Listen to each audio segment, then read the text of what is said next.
What is this?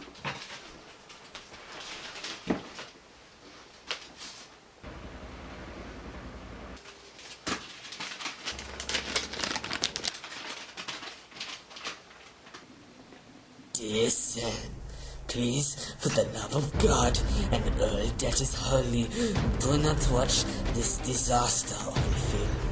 It will ruin your life, just like it did to me.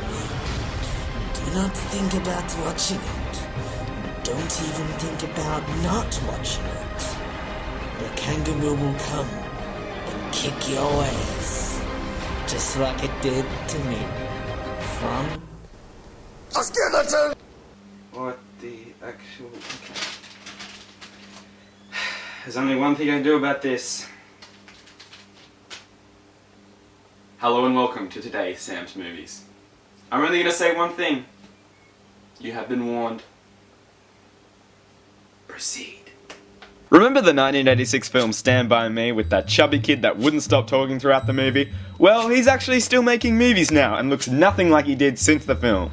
Oh yeah, and remember how he was actually a good actor in Stand By Me? Well, he's all grown up now and somehow can no longer act to save his testicles. But that's not the only thing this family blockbusting nutbuster of a film has in store for us.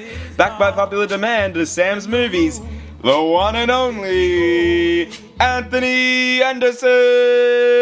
Oh, sorry. John Cena!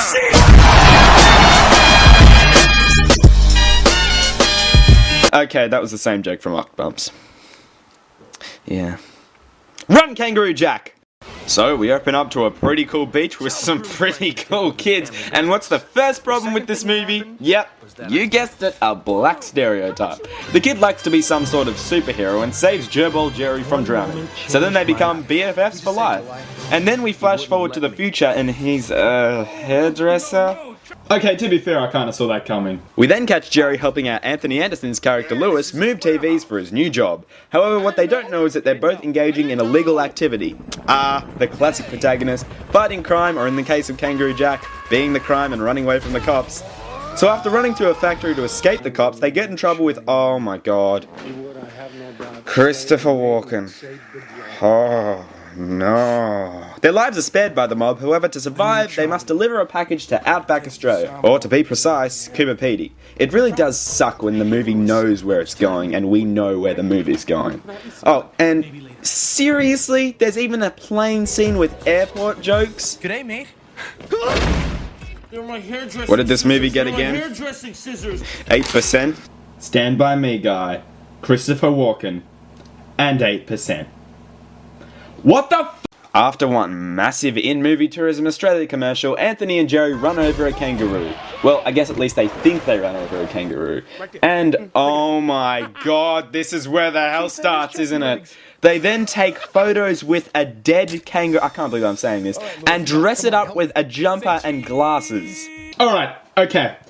What the actual fut was going through the mind of the person who wrote this? A dead kangaroo? The kangaroo, of course, actually comes to life. I really wish the film ended when it died. And also ends up running away with the jumper as well as the money still inside the jumper. So of course, the chase is on to get the money back or else Anthony and Jerry are screwed. Anthony and Jerry, of course, chase the kangaroo with their four-wheeler until eventually their car crashes. And to make matters worse, a boulder then falls in their car and they are forced to walk to a nearby pub.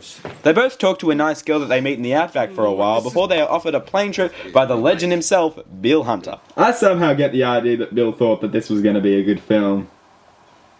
Oh, how wrong he was. While they're trying to find the kangaroo on their plane trip, they try to shoot it. Wow. I tell you what, you know who'd love this? Little kids. Wait, isn't it actually a kids' film? But they can't kill that pesky roadrunner and the plane actually crashes. Do they die? Do they die? Please tell me they die. Oh, of course they're okay. So many times this piece of shit could have ended. They then walk off from the plane crash, leaving the old guy to die. Seriously? Sir, you are aware you left this old man to die in the outback, right? Yeah, but he said he was gonna be alright. It's not our fault he was mutilated by outback dingoes. We're not gonna go to prison, are we? So as they walk off to try and find civilization in the outback, they start having really weird hallucinations due to their extreme thirst. Really weird hallucinations. So the girl from before rescues them, only to find them in a hallucinated state, and oh my god, you gotta be kidding me. Wow! You know, I'm actually sick of saying, who wrote this? I'm actually gonna look up who wrote it. Let's see, Kangaroo Jack. Written by 3 people. Of course. 3 fucking messed up minds wrote this piece of shit. They should all burn in the deserts of Australia! And then this infamous scene happens. And I can sing. I said a hip hop, the hippie to the hip hop, and you don't stop the rock to the bang bang boogie, set up, jump the boogie to the rhythm of the boogie. This is great. See, I am Jackie Legs, and I'd like to say hello. No. No, you gotta be kidding me. No, what the feck? What the shucking duck? You know what? I can't even put that scene into words, but I'm going to anyway. Firstly, the kangaroo in the dream is not only unfunny and annoying, but it's also extremely ridiculous and it has an over-the-top Australian accent. You know, this is why everyone else in the world thinks we talk like this. This is how we talk. And this is how the rest of the world thinks we talk. Yeah, g'day, mate. Chuck another shrimp dicky on the barbie. Secondly, in all my days of Christopher Walken films watching, I never thought he'd be a frickin' Christopher Walken kangaroo. Christopher Walken, you have let me down, sir. I mean, what the fuck? He's a shucking kangaroo. Okay, let's just move on. If I find out what, Charlie, that you lost my money, Sal, I ask you to do something for me. They decide to camp out, and finally we find something in the film that isn't funny, but actually made me laugh. Unfortunately, it'll also make your testicles fall off. Surprising. The evil guys that are after the money find the old pilot and threaten him with a knife so that he can tell them where Jerry and Anthony are. And he very easily gives in to them so he doesn't die. These guys are lovely people. Very funny. Can't be too careful. Yeah, I'm sorry about that. I didn't think they were real. What? I thought he did that because he was hallucinating. Is he really that much of a perverted feck? Okay. Listen up. This movie review will just go for 2 hours if I keep pointing out the small things. Let's just move on. But firstly, here's a fun fact. You see, our passports are just about to expire. 9 of the 10 most poisonous snakes in the world live in Australia. And they all come out at night. That is true. The other mobsters now appear searching in their very own Outback 4-wheeler in Cooper Pedy. Oh yeah, and they're also after Anderson, Jerry, and the Logie Money. L-O-D-S-O-V-E-M-O-N-E. What's they spell? Loads of money! Probably. Been a right load of finishing knowledge this. They then get rid of one of the greatest Australian actors of all time. Trucking idiots. Here comes the film's 30-minute climax, kids! The evil men that are after the Logie Money find them and threaten to kill them. Look at the scared look on his face. Can we see that again? My lucky jacket, so I decided. Now can we see how scared he was in Stand By Me?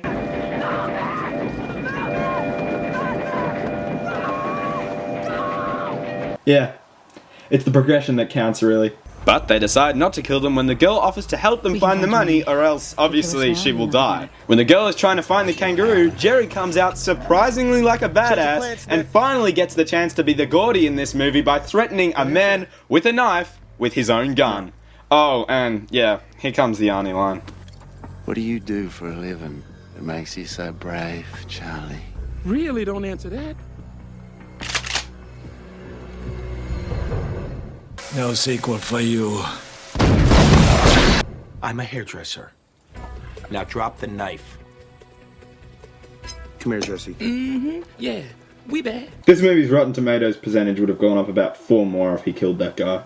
And just in the nick of bad timing, the other mobsters turn up, and just before a 3-way shoot-off happens, they get into a huge fist fight over the money.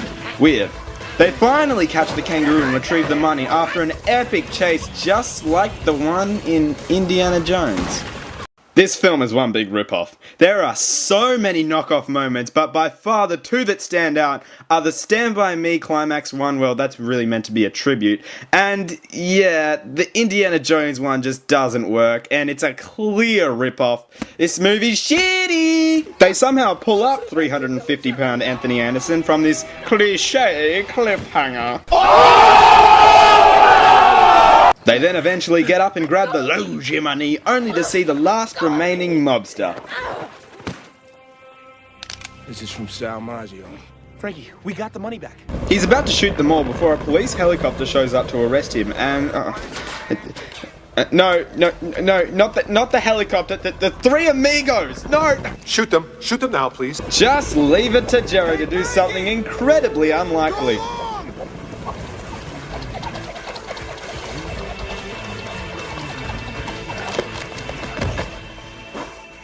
Oh, so he wasn't even a hairdresser at all. He was a ninja all along. Wow. So they get their jumper back, say hi to the pesky kangaroo, and then go to the ocean on a boat that they spent their 50 G's on to do stupid shit.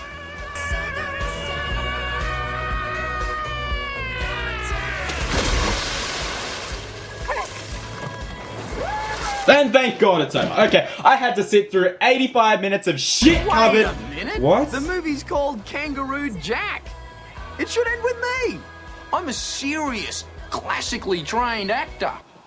I can sing, I can dance, and I can jump out of the way of explosions. Ow! Oh, yep, no, that's gonna leave a mark. Now that should be the way you end a film, with the star. Someone call my agent. That's all, blokes. What the bloody hell was that? Okay, this is easily one of the worst movies I've ever seen in my life, let alone on Sam's Movies. This is an absolute joke. Just look at the 8% on Rotten Tomatoes for your summary. I'm not doing one. I'm Sam's Movies, and I suffer for your entertainment.